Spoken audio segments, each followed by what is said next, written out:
The Man Who Was Put in a Cage by Rollo May. The story begins with a quote from Hamlet. What a piece of work is man, how noble in reason, how infinite in faculty, in form and moving, how express and admirable, the paragon of animals. We have a few discrete pieces of information these days about what happens to a person when he is deprived of this or that element of freedom. We have our studies of sensory deprivation, how a person reacts when put in different kinds of authoritarian atmospheres, and so on. But recently, I've been wondering what pattern would emerge if we put these various pieces of knowledge together.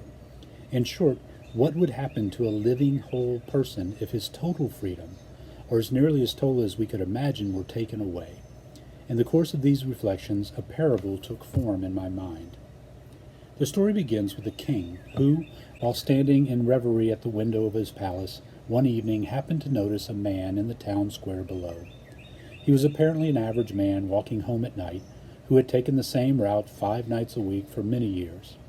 The king followed this man in his imagination, pictured him arriving home, perfunctorily kissing his wife, eating his late meal, inquiring whether everything was all right with the children, reading the paper, going to bed, perhaps engaging in sex relations with his wife, or perhaps not, sleeping and getting up and going off to work again the next day.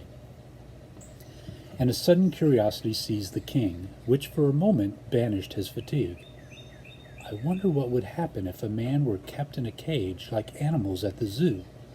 His curiosity was perhaps in some ways not unlike the first surgeons who wondered what it would be like to perform a lobotomy on the human brain. So the next day the king called in a psychologist, told him of his idea, and invited him to observe the experiment. When the psychologist demurred, saying, "It's an unthinkable thing to keep a man in a cage," the monarch replied that many rulers, in effect, if not literally done so, from the time of the Romans through Genghis Khan down to Hitler and the other totalitarian leaders, so why not find out scientifically what would happen? Furthermore, added the king, he had made up his mind to do it, whether the psychologist took part or not. He had already gotten the Greater Social Research Foundation to give a large sum of money for the experiment, and why let that money go to waste? By this time, the psychologist also was feeling within himself a great curiosity about what would happen if a man was kept in a cage. And so the next day the king caused a cage to be brought in from the zoo, a large cage that had been occupied by a lion when it was new, then later by a tiger.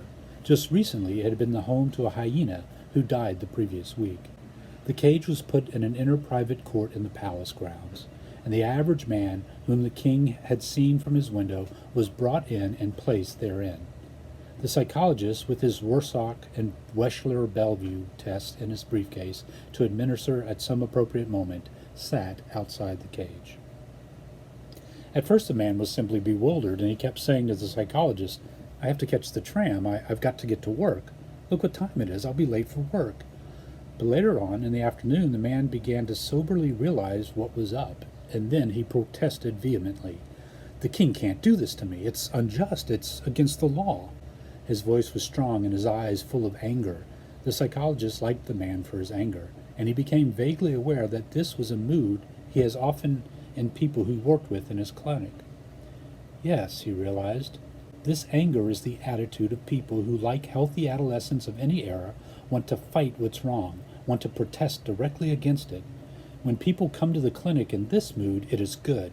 They can be helped. During the rest of the week, the man continued his vehement protest. When the king walked by the cage, as he did every day, the man made his protest directly to the monarch. But the king answered, "Look here, you're getting plenty of food, you have a good bed, and you don't have to work. We take care of you. So why are you objecting?" After some days had passed, the man's protest lessened and then ceased. He was silent in his cage, generally refusing to talk. But the psychologist could see hatred glowing in his eyes. When he did exchange a few words, they were short, definite words uttered in strong, vibrant, but calm voice of a person who hates and knows whom he hates. Whenever the king walked into the courtyard, there was a deep fire in the man's eyes. The psychologist thought this must be the way people act when they are first conquered. He remembered that he had also seen the expression of the eyes and heard the tone of voice in many patients at his clinic. the adolescent who had been unjustly accused at home or in school and who could do nothing about it, the college student who was required by his professors to pass courses that he could not prepare for if he were successful at football, and who was then expelled from college for the cheating that resulted. And the psychologist, looking at the active hatred in the man's eyes, thought, "It is still good. A person who has this fight in him can be helped." Every day the king, as he walked through the courtyard, kept reminding the man in the cage that he was given food and shelter and taken good care of, so why did he not like it? And the psychologist noticed that whereas at first the man had been entirely impervious to the king's statements, it now seemed more and more that he was pausing for a moment after the king's speech. For a second, the hatred was postponed from returning to his eyes, as though he was asking himself if what the king said was possibly true. After a few weeks more, the man began to discuss with the psychologist how it was a useful thing that a man is given food and shelter, how a man has to live by his fate in any case, and part of the wisdom was to accept fate. He soon was developing an extensive theory about security and the acceptance of fate, which sounded to the psychologist very much like the philosophical theories that Rosenberg and others worked out for the fascists in Germany. He was very voluble during this period, talking at length, although it was mostly a monologue. The psychologist noted that his voice was flat and hollow as he talked, like the voice of people in TV previews who make an effort to look you in the eye and try to sound sincere as they tell you that you should see the program they are advertising, or the announcers on the radio who are paid to persuade you that you should like highbrow music. And the psychologist also noticed that now the corners of the man's mouth always turned down as though he were in some gigantic pout. Then the psychologist suddenly remembered this was like the middle-aged, middle-class people who came to his clinic, the respectable bourgeois people full of resentment, as if everything they did was conceived, born, and nursed in resentment. It reminded the psychologist of Nietzsche's saying that the middle class was consumed with resentment. He then, for the first time, began to be seriously worried about the man in the cage, for he knew that once resentment gets a firm start and becomes well rationalized and structuralized, it may become like cancer. When the person no longer knows whom he hates, he is much harder to help. During this period, the Greater Social Research Foundation had a board of trustees meeting, and they decided, since they were expending a fund to keep a man supported in a cage, it would look better if representatives of the foundation at least visited the experiment. So a group of people consisting of 2 professors and a few graduate students came one day to look at the man in the cage. One of the professors then proceeded to lecture the group about the relation of the autonomic nervous system and the secretions of ductless glands to human existence in a cage. But it occurred to the other professor that the verbal communications of the victim himself might just possibly be interesting. So he asked the man how he felt about living in a cage. The man was friendly toward the professor and the students, and explained to them that he had chosen this way of life, that there were great values in security and in being taken care of, that they would of course see how sensible this course was, and so on. How strange, thought the psychologist, and how pathetic. Why is it he struggles so hard to get them to approve his way of life? In the succeeding days, when the king walked through the courtyard, the man fawned upon him and behind the bars in his cage and thanked him for the food and shelter. But when the king was not in the yard and the man was not aware the psychologist was present, his expression was quite different, sullen and morose. When his food was handed to him through the bars by his keeper, the man would often drop the dishes or dump over the water, and then he would be embarrassed because of his stupidity and clumsiness. His conversation became increasingly one-track, and instead of the involved philosophical theories about the value of being taken care of, he had gotten down to simple sentences such as, "It is fate," which he would say over and over again, or he would just mumble to himself, "It is." The psychologist was surprised to find the man should now be so clumsy as to drop his food, or so stupid as to talk in these barren sentences, for he knew from his test that the man had originally been of good, average intelligence. Then it dawned upon the psychologist this was the kind of behavior he had observed in some anthropological studies among the Negroes and the South people. in the South, people who had been forced to kiss the hand that fed the enslaved and enslaved them, who could no longer hate or rebel. The man in the cage took more and more to simply sitting all day long in the sun as it came through the bars, his only movement being to shift his position from time to time, from morning to afternoon. It was hard to say just when the last phase set in, but the psychologist became aware the man's face seemed to have no particular expression. His smile was no longer fawning, but simply empty and meaningless, like the grimace a baby makes when there is gas on its stomach.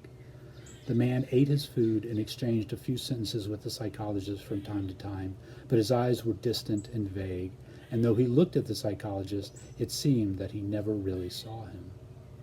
And now the man in his desultory conversations never used the word I anymore. He had accepted the cage. He had no longer no hate. He had no anger, no hate, no rationalizations, but he was now insane. The night the psychologist realized this, he sat in his apartment trying to write a concluding report. But it was very difficult for him to summon up words, for he felt within himself a great emptiness. He kept trying to reassure himself with words. They say nothing is ever lost, that matter is merely changed to energy and back again. But he could not help feeling something had been lost, that something had gone out of the universe in this experiment. He finally went to bed with his report unfinished, but he could not sleep. There was a gnawing within him which in less rational and scientific ages would have been called a conscience.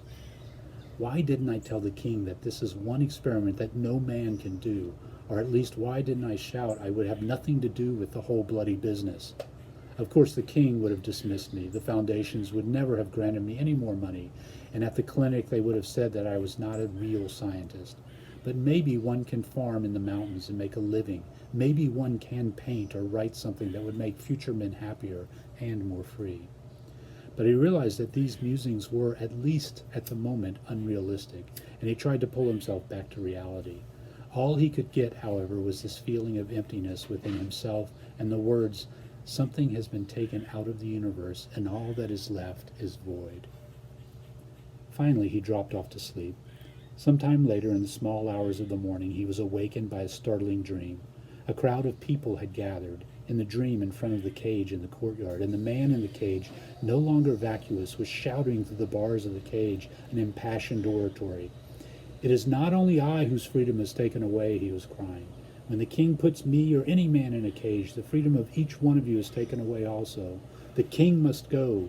The people began to chant, "The king must go," and they seized and broke out the iron bars of the cage and wielded them for weapons as they charged the palace. The psychologist awoke, filled by the dream with a great feeling of hope and joy, an experience of hope and joy probably not unlike that experienced by free men of England when they forced King John to sign the Magna Carta. But for nothing had the psychologist had the orthodox analysis in the course of his training. As he lay surrounded by the aura of happiness, a voice spoke within him. "Aha, you had this dream to make yourself feel better. It is just wish fulfillment." "The hell it is," said the psychologist as he climbed out of bed. "Maybe some dreams are to be acted on."